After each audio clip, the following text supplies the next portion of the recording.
Welcome to A Magical Life, Health, Wealth and Weight Loss. I'm your host, Magic BARCLAY, lead practitioner at Holistic Natural Health Australia and #1 best-selling author. In this podcast, I aim to give you practical tips on how to accelerate and sustain your health, increase your financial, spiritual and emotional wealth, and to look at something that haunts many of us needlessly, weight loss. In some episodes, I'll have guests available to give you even more tips, but in others, the floor is yours. Drop us a line at A Magical Life Podcast on Facebook and let me know what you would like to know more about. Now, sit back and enjoy, because it is time for you to create and truly discover a magical life. Welcome back to A Magical Life. I'm your host, Magic BARCLAY, and today Rachel Astarte rejoins us. Welcome back, Rachel. Thank you so much, Magic. It's great to be back.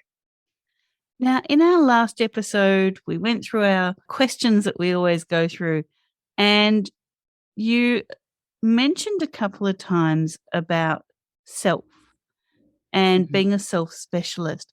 First of all, can you explain what a self-specialist is? And then maybe talk to the listeners about how important that sense of self really is. That's great. Yes, I'd be happy to. So when I refer to myself as a self-specialist, it means that I am a specialist in helping you find and discover your highest self. And that is my life's purpose, right? Is to have everyone discover the magic that is within them. What makes you unique? What makes you shine in this world? Because we need that now. And that maybe starts to answer the second part of the question. What we need more than anything right now, as the world around us is changing, is to feel comfortable in who we are. And from that point, be able to take that comfort, craft that into what are the skill sets that I offer the world? What are the things that make me radiate with my uniqueness? Because there is no one else in the world just like you. And when we all can do that, imagine what the world would be like if we were all living as our highest selves, as our best selves. Now, that doesn't mean that we're all enlightened and we're all perfect. Yeah, we still have to take the garbage out and brush our teeth, clean the cat box, all that stuff. But I'm talking about how we interact with other people. How do we show up in the world?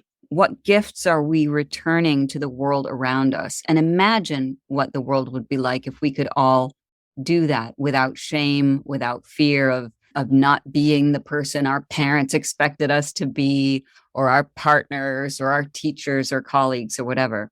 So this is a lot of work, but I find it to be extremely joyful, more of an adventure than work in my therapy practice, because you get to uncover. It's almost like we're both archaeologists, right? We're going through all of the expanse of who you are and digging deep and finding the gems and harvesting them and cleaning them off and presenting them to the world.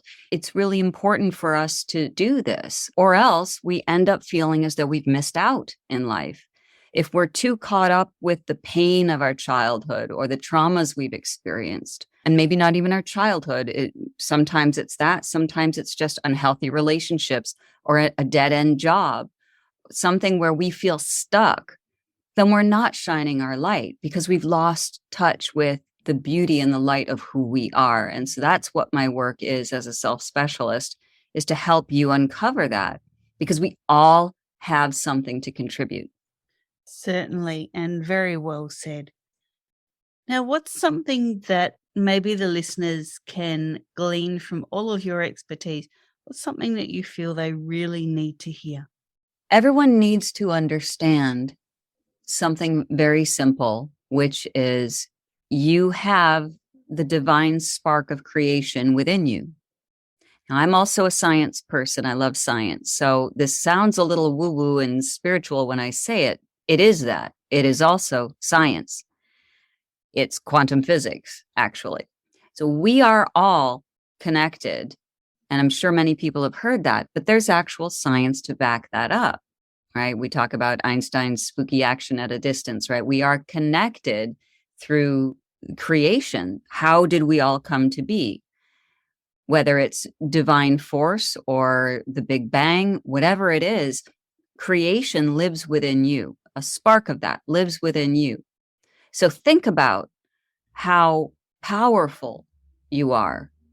And what our job is in this life is to fan that spark and really let our light shine. And it isn't always easy. That's why I do the work I do, is to help uncover the blocks or the obstacles that are in the way and clear them so that we can understand we carry immense power within each of us. And the beautiful part about it is no one carries the power that you do. No one in the world, at least in this universe or in this dimension, is anything like you. That's amazing. That's amazing. So I want to hear that voice. I want to see that person that is nothing like anyone else. And the beautiful part is we all have that. We all have that beauty within us. I love that. Now, obviously, we discussed in your bio last episode about you being an author. Can you tell us about your books? You've written both fiction and non-fiction titles. So can you tell us a bit more about your writing, where your source of inspiration comes from, and about your books?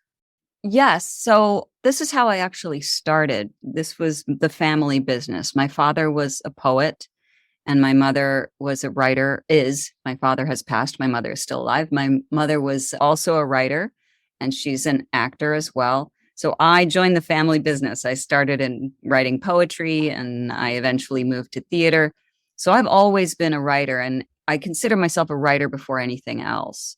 And the crossover in the Venn diagram of what I do is communication. So as a therapist, obviously, I love to communicate. As a writer, the theme is communication, is how do I let my readers know they're not alone? And so when I write, whether it's fiction or nonfiction, or even screenplays, which I've also written, the main theme in one way or another is the character learning something new and growing into their true selves, right? So that's an extremely important theme. So even though it looks like I do different things in my life, the theme really does come back to that, to developing the self in such a way that, as I said, you can be your best self in the world. So I have self-published 2 novels. One of them is called The Bride of Manhattan. And this is for younger readers. By younger, I mean late 20s. This story is about a young woman who's going through her Saturn return, which is a very volatile time. Maybe some of your listeners know about it, some maybe you don't.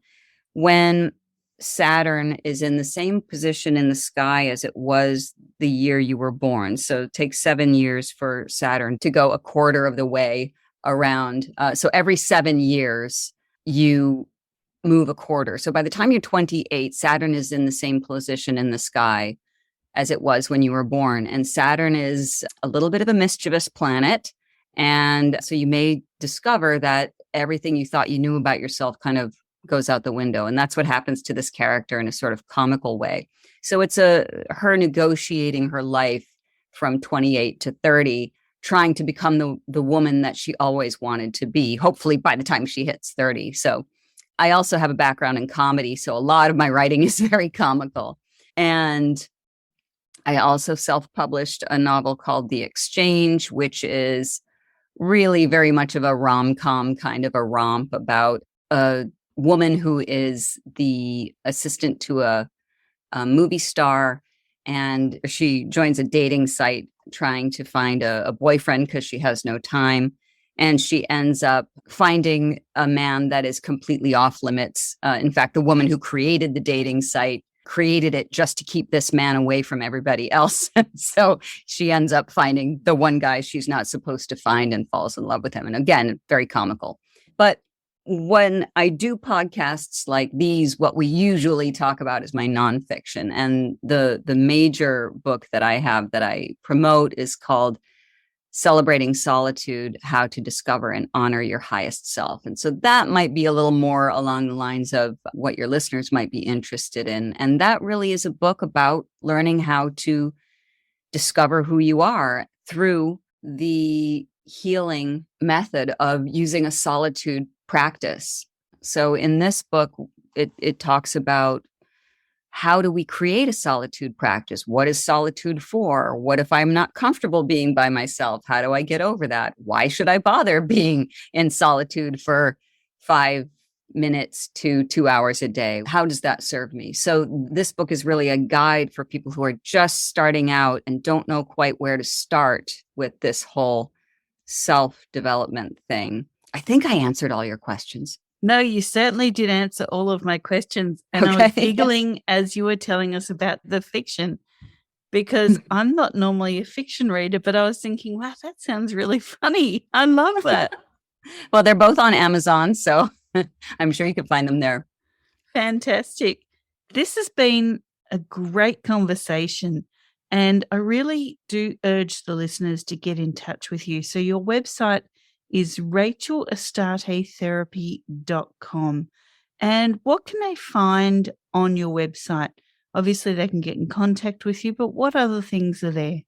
First of all, they can find out what I do in case anyone is looking. By the way, I do work internationally. So although I'm licensed as a therapist only in New York State in the US, I do life coaching all around the world. So that's, if someone's interested in that, they could certainly reach out to me. Also, my email is there. If anyone wants a copy of the guided meditation, I have a gift for everyone if anyone wants a copy of the guided meditation. The website itself is a wonderful adventure. There are many pages you can read. I have a resources page that I think people might just enjoy. Not only are there practical resources for those who are experiencing depression or anxiety or addiction, there are links there to help you get help. But there are also links to books, videos, films that I think are extremely helpful for self-development. And there's an entire section on comedy. I have a few stand-up comedians that I love and some comedy sketches that I include that are specifically chosen to help you feel better about your life. And so, and all that is free, just visit and enjoy your time there. Certainly you can find how to reach me. There's information there. You can ring me up or you can email me directly. And yeah, pretty much anything anyone would need to know about the work and what they need to know about me is all there on the site. Fantastic. Now, listeners, this was your episode 193, 194. Tara Galliano is talking to us about magnesium and many other things. Rachel, thank you so much for your time. I've really enjoyed chatting with you. It was an absolute pleasure, Magic. Thank you so much. And listeners, thank you for your time as always. Go forth and create your magical life. Thanks for listening today. Please subscribe to hear future episodes, leave a review, and share this podcast. You can follow us on Facebook at A Magical Life Podcast or at Holistic Natural Health Australia. That's holistic with a W. You can find us on Instagram at Holistic Natural Health or at www.holisticnaturalhealth.com.au. That's where you'll access all sorts of articles, freebies, and more.